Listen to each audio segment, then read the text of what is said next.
So I'm going to then share my tricks and my tips as a South African student. And the first one is that you need to create a to-do list slash timetable, daily timetable that is. So personally, I don't like attaching times to tasks because that gives me anxiety. So what I normally do is I'll use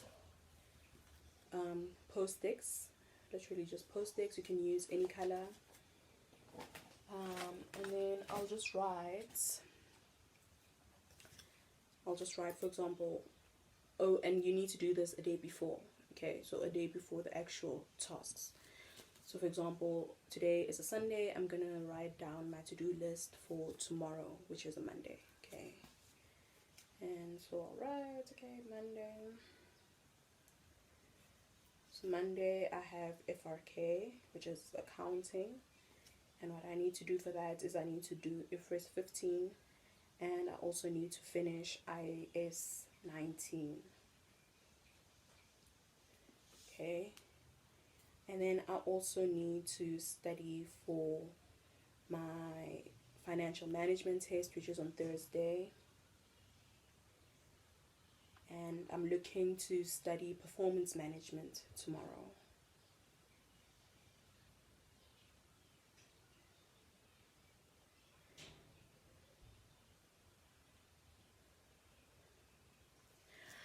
I'm sorry if my handwriting is a bit crust, but basically this is what you want to get to. And it's just jotting down your to-do list and just finding, just jotting down the things that you need to do the following day. It doesn't have to be detailed at all. This is just for you to double check at the end of the day that you've done everything that you wanted to do.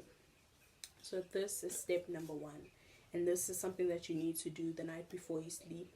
Like literally just devote 10 minutes, 15 minutes just before you sleep, so you can jot down the next day's tasks. Okay. Number 2 is basically to find a study area. Now your study area doesn't necessarily have to be in a study room. For example, I prefer studying on my bed.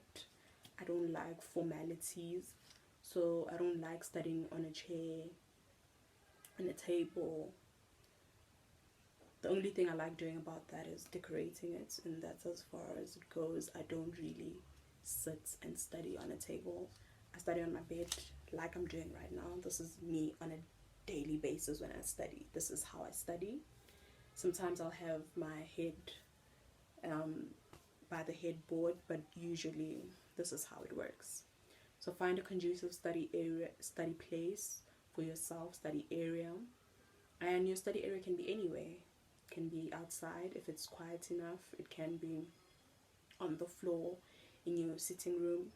If you don't have any siblings or anyone that will disturb you, it can literally be anywhere. But it needs to be a place where you know that when you get in that space, you'll be able to study and you'll be productive and efficient. So that is step number 2.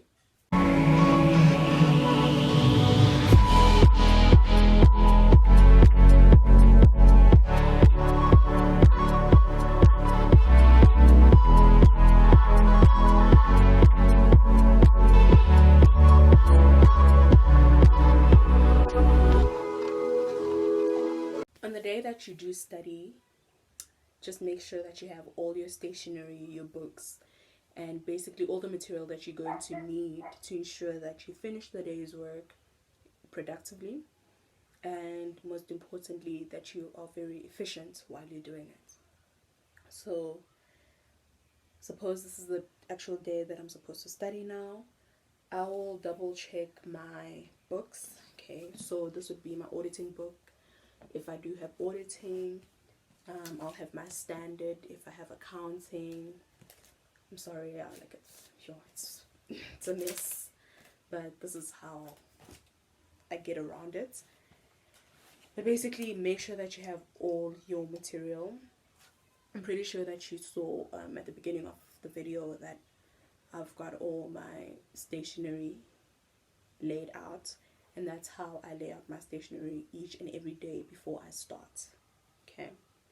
And then just before you actually dive into the work, make sure that you spend about 10 to 15 minutes checking what is prescribed in the textbook or the notes that you are given by your lecturers. That just gives your brain a heads up that you'll be taking in certain information, and it also saves you the time of having to go through a book or reading over something that you know, or that possibly won't be even tested in a test or in an exam environment.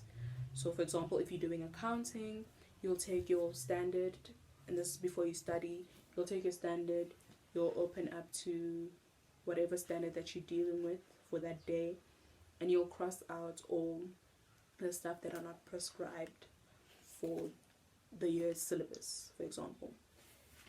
If you're doing, what other thing? If you're part of humanities, then you'll take your book, right? Your textbook, whichever one it is, and you'll cross out the paragraphs or the headings of the paragraphs that you shouldn't be focusing on because they won't be tested for exam purposes.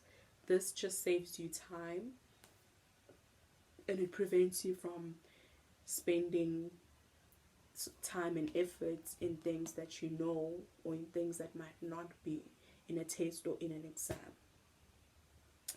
So just to summarize that again, make sure that you indicate your prescribed work in your textbook, in your notes, before you sit down to study.